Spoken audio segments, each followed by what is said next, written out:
Hello, everybody, and welcome to Bell to Bell. I'm your host, Nick Belsky, getting you ready for Survivor Series War Games in San Diego this Saturday night.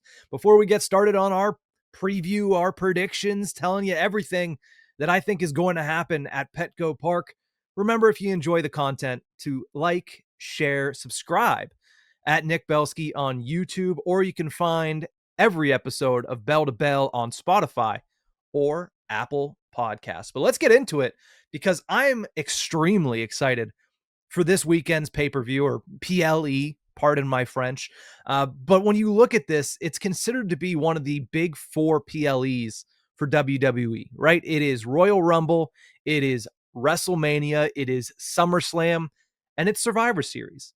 And Survivor Series always feels like the redheaded stepchild of the group because the Royal Rumble is something that has mainstream appeal. It is something that some people consider to be their favorite PLE of the WWE calendar. Meanwhile, WrestleMania is what it is. It is the granddaddy of them all. That's the Rose Bowl, but it is the grandest stage of them all.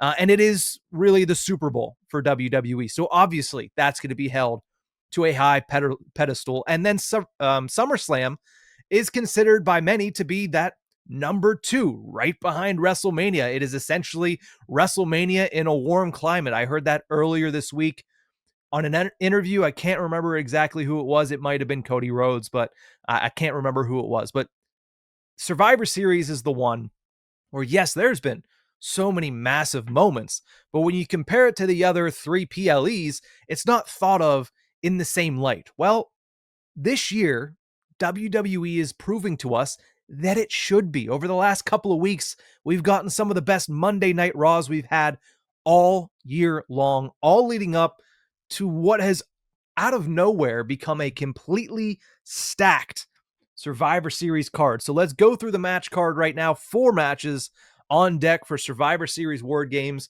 starting with the Women's World Championship. Stephanie Vauquer against Nikki Bella. This will be Vauquer's second title defense. Her first was a win on Monday Night Raw over Raquel Rodriguez of the Judgment Day. The only problem with that title defense is following it, she got smacked in the face with the belt that she's been defending. And that came courtesy of Nikki Bella, who turned heel on that evening. And there really hasn't been much of a build since then. We've seen, obviously, a couple of talking segments, but we really haven't seen much between either of these competitors leading up to this. But I think when you look at this, it has the makings of a little bit of a longer feud. I'd be surprised if we got the complete payoff to this at Survivor Series, especially because you just turned Nikki Bella, who is one of the most marketable names in the women's division. You don't turn her, put her in a world title match, and then move her on to something else. I feel like this is the beginning of a longer story. Maybe it ends at Royal Rumble. Maybe it ends at Elimination Chamber in Chicago. But I don't think it starts with Nikki Bella winning the Women's World Championship. I think Stephanie Vauquer walks away as the winner of this match. I think it'll be a great match because simply every match that Stephanie Vauquer is in, it is a great match. It is a litmus test, though, for Nikki Bella, because she came back saying, hey, I want to prove to everybody that I can keep up with this new women's division, because we all agree the women's division has never been more talented, has never had as big of a spotlight as it has now. Nikki Bella was able to get the spotlight, was able to rack up the wins, was able to get the accolades, was able to have really a Hall of Fame career in an era where it was hard to do that. And there were very few women that were given the opportunity to do that in WWE. Now that the women have such a prominent role in the product, can Nikki Bella swim with the sharks, per se? So we'll see if she's able to. It should be a fun match. I think this is something that I'd love to see kind of lead off the pay-per-view. I keep saying pay-per-view, the premium live event, because I think this is something that, there's other matches that could, but this is one that I think a lot of people would have eyes on and should get that spot right at the beginning where everybody is, pumped up, the adrenaline's running for Survivor Series, and they're able to just lead it off in such a great manner. Now, the last three matches are star-studded, and I think that's an understatement.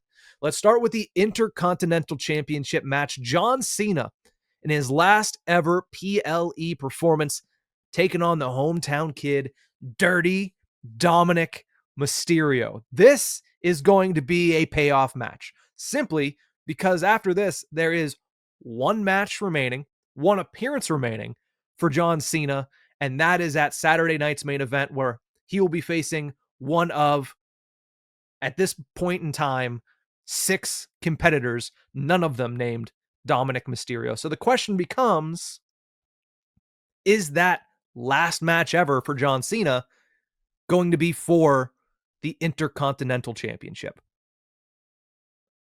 Let's, before I say that and answer that, talk a little bit about how we got here. Dom Mysterio interrupts John Cena in his last Raw in his hometown in Boston. All of a sudden, Triple H says, you know what? I think let's make this a title match, and let's make it right now. John Cena wins, becomes a Grand Slam champion. The following week at Madison Square Garden, John Cena's last ever Monday Night Raw, once again interrupted by Dirty Dominik Mysterio. And the big takeaway from all of that was not only, hey, this is a huge spot for Dominik Mysterio. They're giving him not just a match versus John Cena in his final month, but they're giving him Cena's final feud. It was a huge spotlight put on a young wrestler in Dominik Mysterio. And I think in Boston and in New York, he stood up to the task. The problem was the go-home show to Survivor Series in Oklahoma City. I feel like they missed an opportunity. They had Dom come out to cut a promo on John Cena. He's interrupted by John Cena's music, and then it's a smaller version of John Cena. Not the actual John Cena, but a smaller version of John Cena, as well as a smaller version of Stu, which was quite entertaining. But I think that was the only part that felt redeemable about that in my eyes. I don't want to bury it, but at the same time, it feels like you missed an opportunity to have Dom go out and just cut an epic promo on John Cena and walk out and say, I'll see you in San Diego, instead of doing what they wound up doing. But again, I'm still extremely excited. I think the legwork that they did in Boston and at Madison Square Garden is all you really need for this match between Dom Mysterio and John Cena at Petco Park. But going back to what I said before, will John Cena's final match before the Intercontinental Championship, will he take down Dirty Dominik Mysterio in Dom's hometown of San Diego in the 619? I don't see it happening. I think this is Dom's moment. I think this is Dom's time to really put a stamp on being one of the top faces, the top names, I should say. He's not a baby face. He's been booed the last 3 weeks. We got to put a pause on that conversation. But one of the top stars in WWE, and that, I think, really starts to take off after he takes the Intercontinental title back from John Cena this Saturday night. Let's get into the War Games matches, because they are, you say stacked, and I can't think of a better word, because there needs to be one, but right now, I'm dumbfounded looking at the 20 competitors across both War Games matches. It's going to be a lot of fun on Saturday night. Let's start with the women's War Games match. You have on the babyface side, Rhea Ripley, Alexa Bliss, Charlotte Flair, Io Sky, AJ Lee. That's Hall of Famer, Hall of Famer, Hall of Famer, Hall of Famer, Hall of Famer. 5, right in a row. Hard to get any better than that, but you look at the heel side and there are no slouches either. Becky Lynch, one of the greatest, if not the greatest women's wrestler of all time. And it's not just Becky saying it. Sports Illustrated is saying it. Asuka, who I think also has potentially a claim to that title. Nia Jax, who is a world champion. Kairi Sane, and Lash Legend. To me, the result of this match is really up in the air. Both teams make sense to walk away the victors in this one. If you told me that team of babyfaces won, I'd say, well, yeah, of course they won. Look at who's on the team. Say the names again. Rhea, Alexa, Charlotte, Io, AJ. Of course they won, because they are them. But at the same time, There was a little bit of dissension between Charlotte and Rhea. AJ Lee's only in her second match back from a long hiatus, like nearly a decade long hiatus. And you look at the other team, you have the current tag team champions who just won the belts. You have Lash Legend, who has looked like a complete game changer. And you have a peeved off Becky Lynch, who's been doing some of the best work of her career since returning at WrestleMania 41.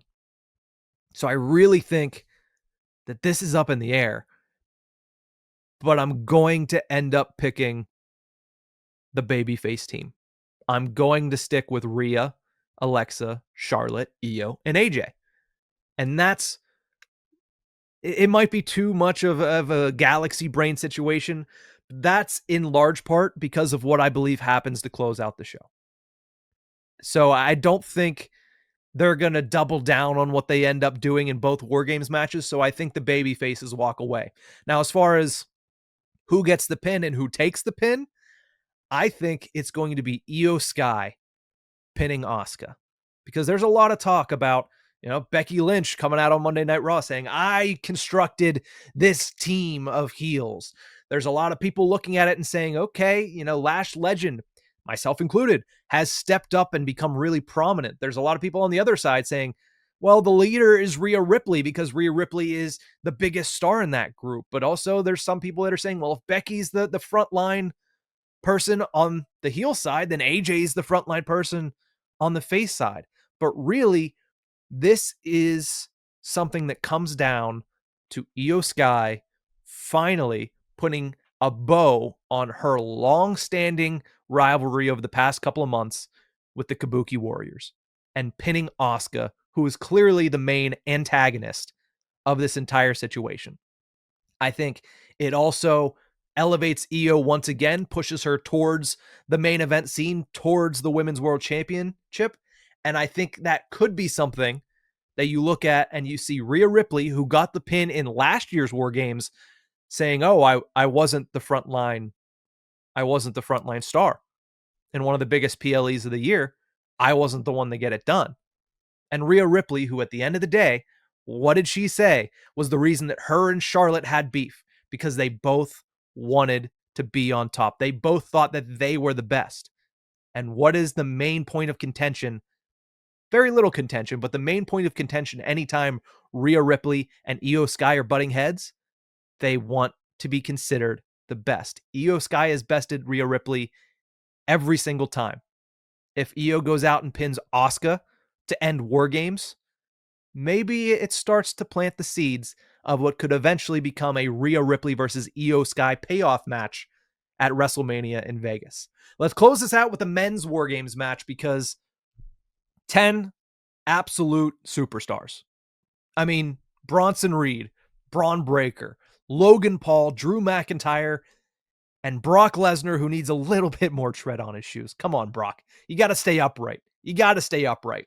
But of course, they have Paul Heyman in their corner as well, going up against a team that has some dissension already. CM Punk, Cody Rhodes, Roman Reigns, Jimmy Uso, and Jey Uso. And it feels like the only two people that are on the same page on that team are Jimmy and Jey Uso. And the problem with that being, they're the only ones on the same page, and they still lost the advantage match on Monday Night Raw. To me, this isn't up in the air at all. This is plain and simple, cut and dry. I posted a clip of it yesterday at Nick Belsky on my YouTube channel. It's heels all the way, man. You look at what happened on Monday. Cody and CM Punk are saying, it's my team. No, it's my team. No, this is my team. They follow my orders. Cody thinks he's the QB1. CM Punk's like, dude, you weren't on this team until me and Jay were already in it. And also, you haven't been going up against the Vision for nearly as long as myself and Jay have been going up against the Vision. And then there's the Roman Reigns of it all. Why is he out there? He's out there because he wants to protect his investment in the Usos. The only reason he's in this match is because they're in this match, and he wants to make sure that his investment is protected. He doesn't care about the team. He cares about his family. And at the end of the day, if it comes down to winning or protecting his family, he's going to protect his family, He's not going to care if he hangs CM Punk out to dry against this team of absolute monsters. He's not going to care if he hangs Cody Rhodes out to dry against a team of absolute monsters. I think that Roman being not there for the team is going to be the biggest reason that the heel team walks away winners. And as far as who gets the pin, who takes the pin, I think Brock Lesnar continues to be booked as the monster that he was back when he broke Undertaker's streak. That's what we're seeing. Beating Undertaker John Cena back after WrestleMania 30. That's what we're seeing here with him beating John Cena on his retirement tour and now getting the pin in War Games over the World Heavyweight Champion, CM Punk.